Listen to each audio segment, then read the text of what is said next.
Okay. So, we're speaking to Fawda Don. Okay, he's talking to us. Fawda Don, let the people out there know who you are and what it is that you do. Fawda Don is a DJ. First of all, let me say a big shout out to the listeners and, of course, everyone locked on to the big station, Arawak.com radio. Yeah, everything is everything. And Fawda Don is a DJ from way back when, from early 80s. I was around North DJs, i.e. Starkey, Bantan, Joe 90, Scratchulas. I named to a few, and, I took a break from the game. I took 26 years out of the game since 1991. Came back 2017 after 26 years out of the game. And I've been very active since that time up until present time. So, yeah, that's a little bit about me, Kat. Okay. And, for the listeners out there, when you say a DJ, are you talking about mixing or are you talking about chatting on the mic?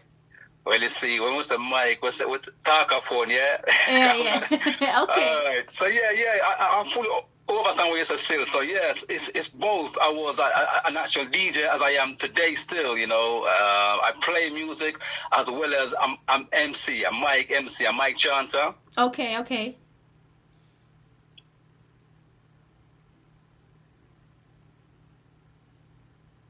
You there? Sorry, I don't know what happened there. Can you hear me? Yeah, I can hear you now. No worries.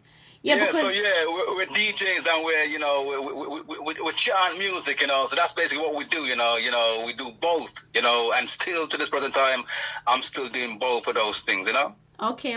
The reason why I asked that, because obviously time has changed, words have changed, and they mean different things nowadays. Right, exactly, because MC can be master of ceremony as it was back in the days, or a mic chanter. If you're a DJ, you can be a disc jockey, you can, but we always tell people that we don't disc jockey, because we never ride a horse yet, so we're not disc jockey like that, so, Yeah, man, for real. Yeah. So, how did you get involved in this? How did it all begin for you? Wow, good question. This goes back from when I was living in Jamaica, At the very early age, I recognized music because most of my elders around me, my uncles and things, they would playing music around me. And it wasn't like I would say, what I want to say is basically they were playing music from Uncle Sam, New York style, Motowns and these kind of love songs. Okay. And, back in my town where we came from, which is a place called Copper and Pen. Yeah. That's where I grew up. At the time, there was a lot of big sound system, Jack Thomas is one youth that more or less grew up around us at the time. Super Cat and I grew up together, and his brother, we used to play more or less just around the corner and thing, you know what I mean? Yeah, man. But basically, there was a lot of music being played in the background. Music was always just loud around us, and, you couldn't get away from music. So it kind of grabbed me in the sense where, boy, music's so nice, There was a time that I remember when I was in Jamaica, right? My grandmother sent me to the shop to go and buy something. Yeah. And the radio was playing in the background, and for some reason, the radio just kind of held on to me, and the music I was playing just had me there dancing for the next 2 hours, non-stop. So it's my mission to go to the shop was totally, forgotten, and I just got carried away with the music. So that's what I'm saying, is that it took me from when I was about 5, 6, that's when music came to me, around them times still, yeah. Yeah, man. Did you get in trouble? Oh, you mean, when I get back, I was getting some licks, Yeah, man. When you said that. Grandmother licks, you're getting some proper licks, you know what I mean? So, yeah. Man. For real.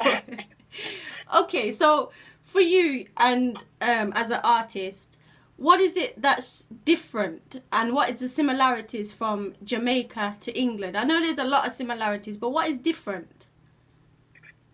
Well, the difference is the fact that you're coming from a more poverty side of things. In Jamaica, it's more poverty, so they sing what they're going through.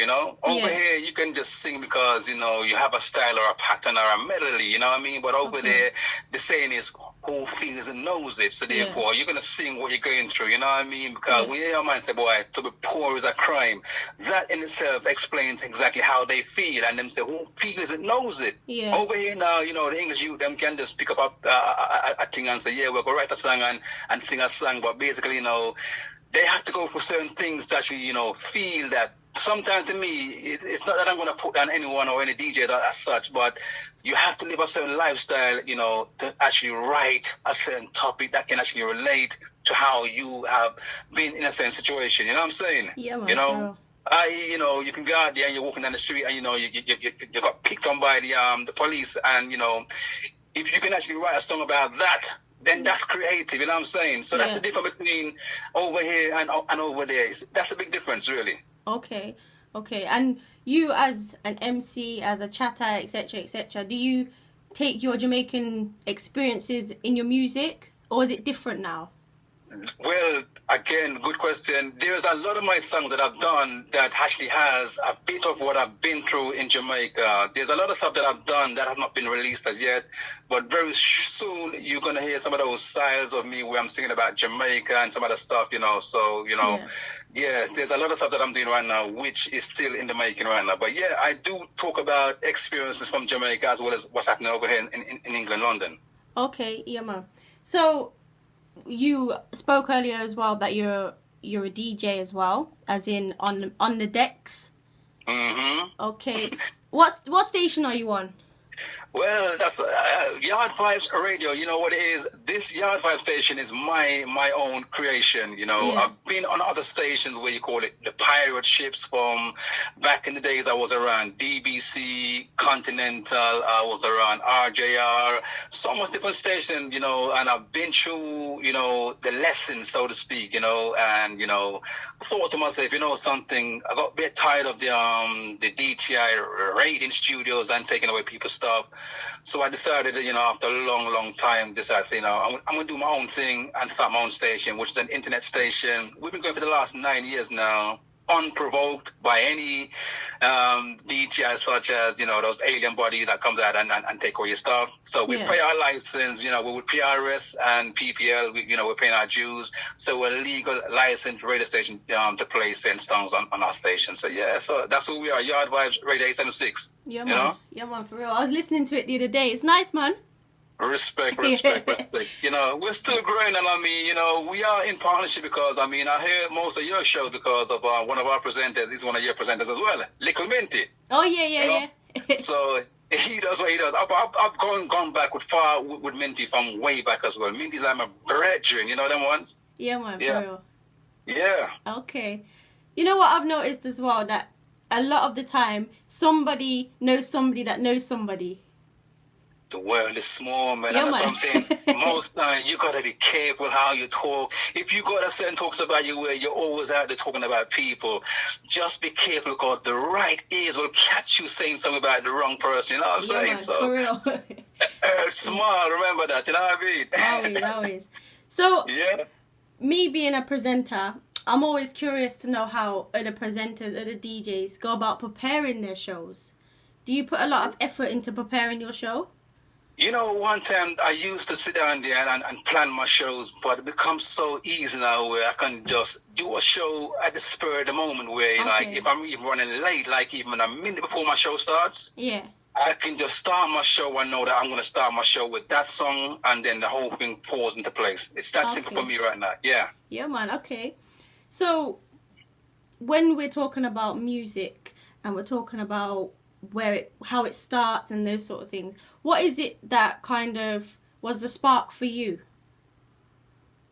The spark for me? Yeah, like you I don't know, did you go into a dance and you were on the mic and you thought, this is my thing?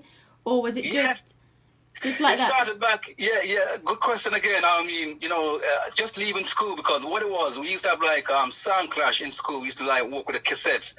You know, we used to have like the double cassette players where, you know, you'd go to school and, you know, I had a big, what do you call them? Ghetto blasters, I call them. I think they were called back in the days. Okay.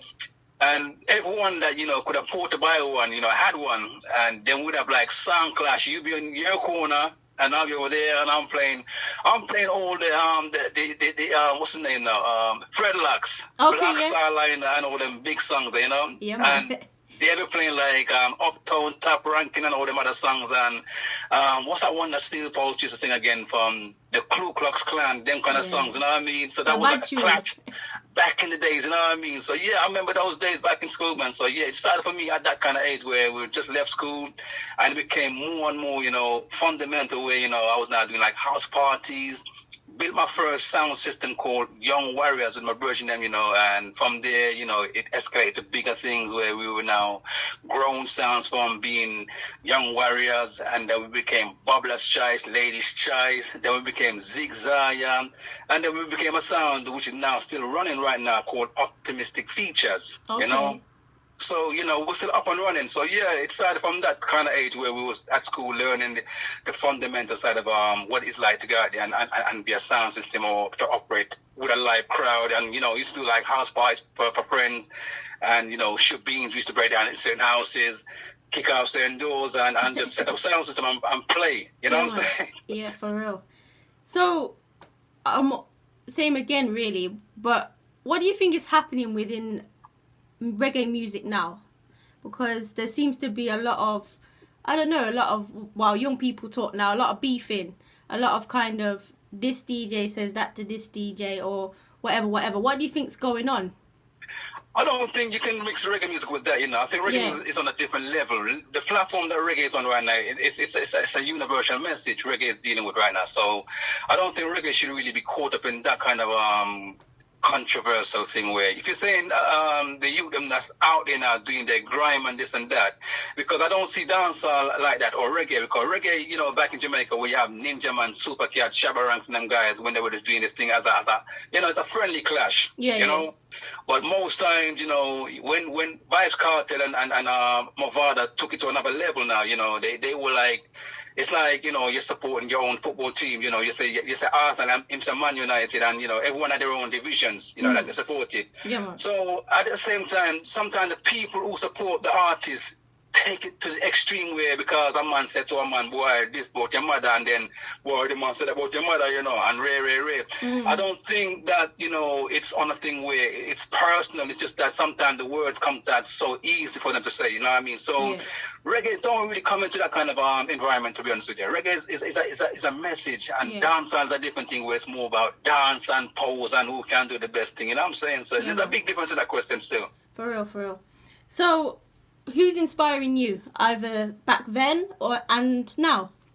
Back then, you right and Ira was the biggest DJ for me, and it's other you call Ranking, Tipper Ranking. Tipper Ranking was the youth because back in the days I even took the name Tipper. You know, this is even before I heard about Tipper Irie. This was a youth called Tipper Ranking, and my name was Ranking, you know, at the time, you know. Clive Ranking, him called me back in the days, you know what I mean? And, you know, so Tipper Ranking, you know, and it came like that. So I was known as Tipper Bantan, and then from Tipper Bantan, you know, my name escalated into a Dan because the man is a virgin, the man moved like a Dan, you know what I mean? So from being a tiptoe Dan, you know, I became a father figure with them. So boy, I thought like a father figure, and I like a role model around us. So everywhere I was going, like I was saying, yes, father, yes, father, yes, father. I'm Mr. Oh, come here, but I call me father. I want to that, you know what I mean? And then the name it pinned onto me, you know. So I thought to myself, you know, so because I like to play with words, I don't like to just use the word as though it's spoke, you know, the way English is actually, you know, has it written.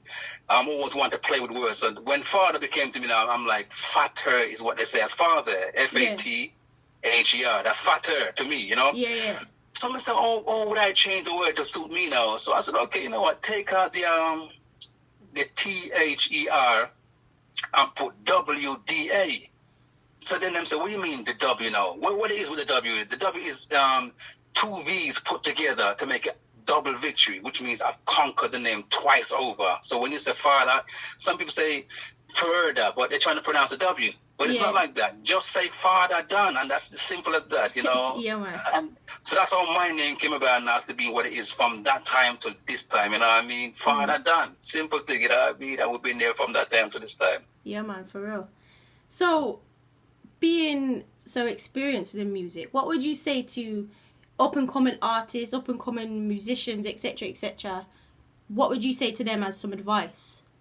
advice for the youth them who's trying to take the role. Yeah. You know, stay focused. You know, if you've got a mission that you want to achieve, just stay in that lane. You know, if you cross over and trying to do everything at the same time with everyone trying to keep up with the Joneses, it's the wrong thing. You got to stay focused on yourself and grow yourself, nurture yourself, and be who you're supposed to be, because we're all unique artists in our own rights. I mean, we can try and mimic, but then when you mimic, it becomes a gimmick. So therefore, be yourself and nobody else. As I always say, if you're trying to be somebody else, you're going to get left on the shelf all by your lonely self. So try and be yourself and don't follow nobody else. In other words, so yeah, that's the advice I can give anyone right now. So just focus, be yourself, and be unique in your own style. Yeah, man, for real.